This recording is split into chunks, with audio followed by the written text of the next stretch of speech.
ધોરાજીના સુપેડી ગામના મુરલી મનોહર મંદિરના પૂજારી રવિદાસ બાપુએ મીડિયા સમક્ષ ભાવુક નિવેદન આપ્યું કે ગામમાં કાયદો અને વ્યવસ્થાની સ્થિતિ ન કથળે તે માટે તેઓ પરિવાર અને ભાગવતજીને લઈ અને અજ્ઞાત સ્થળે ચાલ્યા ગયા હતા।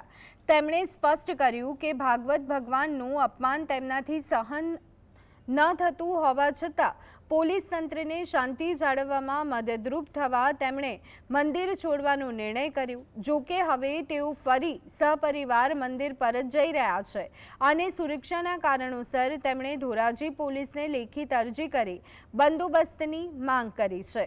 આ નિવેદનથી સુપેડીમાં ચાલી રહેલા વિવાદ પર વિરામ આવવાની આશા સેવાઈ રહી છે।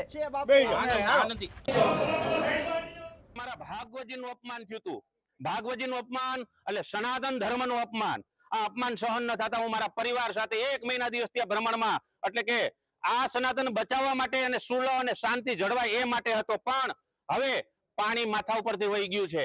એટલા માટે હવે મારા પરિવારને લઈ અને મારા મંદિર તરફ જઈ રહ્યો છું। તો હવે પછી કાંઈ પણ જવાબદારી કાંઈ પણ મારા પરિવાર કે મારી ઉપર થશે તો આ સંપૂર્ણ જવાબદારી મેં અત્યારે પોલીસ સ્ટેશનમાં પણ એક રૂબરૂ લેખિત અરજી આપેલી છે